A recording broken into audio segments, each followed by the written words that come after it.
Welcome to an excerpt from Jihad and the West, Black Flag over Babylon, by Mark Selinsky, with a foreword by Sebastian Gorka. It was published by Indiana University Press in Bloomington and Indianapolis. This reading is presented by Kensington Security Consulting, which brings education to national security. The reading returns to France, the Caliphate Abroad, Part 2. The French speakers. It took Hitler 10 years to control France, but our state shook France in an hour from the north to south. May Allah bless you, O soldiers of the Caliphate. A Caliphate supporters tweet after a French priest was beheaded, July 2016. Introduction. France and Belgium have proportionately large Muslim populations. They are also venues for Caliphate attacks and breeding grounds for Islamism. The Islamic State struck both countries in 2015 and 2016 and changed the lives of their citizens. France. Muslim, non-Muslim tensions. In France, relations between Muslims and non-Muslims have long been strained. The French absorbed many French nationals who fled Algeria in the 1960s. Subsequently, waves of North Africans arrived in the following decades. Elites predicted assimilation on the basis of earlier successes, but relations, always tenuous, became tense by the 21st century, as discussed in Chapter 2.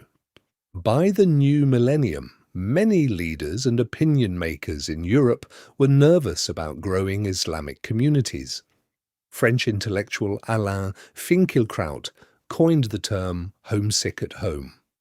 He and his compatriot Eric Zemmour, sometimes called the Rush Limbaugh of France, write wistfully of Les 30 Glorieuses, the 30 years following liberation from the Nazis until the leftist cultural ascent of the mid-1970s.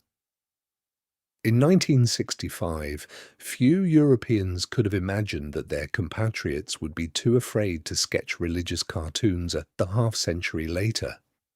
Fewer still could have imagined that groups such as the Islamic State would appeal to European Muslims who were raised on the continent and were often well-educated.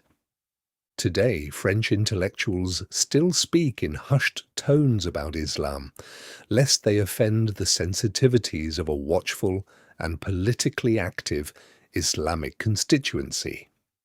As mentioned in Chapter 3, some critics are scared they could be harmed, fired, or taken to civil or criminal courts for making the wrong comment about Islam in France. Brigitte Bardot was threatened with prison and fined for opining that France was being invaded by sheep-slaughtering Muslims. Michel Houellebecq was tried for defaming Islam in 2001 when he called it the most stupid religion.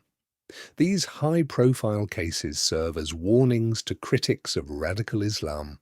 In Britain, Germany, and the United States, ordinary people have become more alarmed by Islam than politicians or intellectuals. After two deadly attacks in 2015, the Charlie Hebdo and Bataclan killings, the image of Muslims plummeted in the eyes of the French, even among socialists.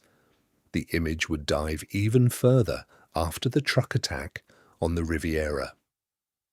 By spring 2016, 47% of the French saw Islam as a threat to French identity, and many wanted to halt mosque construction. This has bolstered the fortunes of right-wing politicians in France, particularly Marine Le Pen of the right-wing National Front, FN, who is expected to run for president in 2017. Patrick Calvar, the head of France's General Directorate for Internal Security, warned that his country was on the verge of civil war between Muslim communities and French nationalists.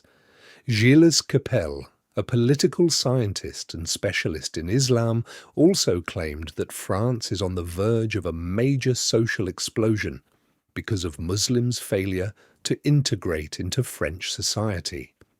Islamic fundamentalists despise social liberalism and sexual license, which helps explain honor killings and Sharia patrols. The Islamic State has called for attacks on symbols of Western sexual decadence, such as swinger clubs, but it finds any criticism of Muhammad even more offensive. The killing in Nice was particularly explosive. Unlike cosmopolitan Paris, Nice is politically and culturally conservative. Many of the non-Muslims are descended from the white Algerian population, known as pieds noirs. Nice also has a large Muslim population. Said one observer, if you wanted to light the fuse of race war in France, Nice would be a clever choice.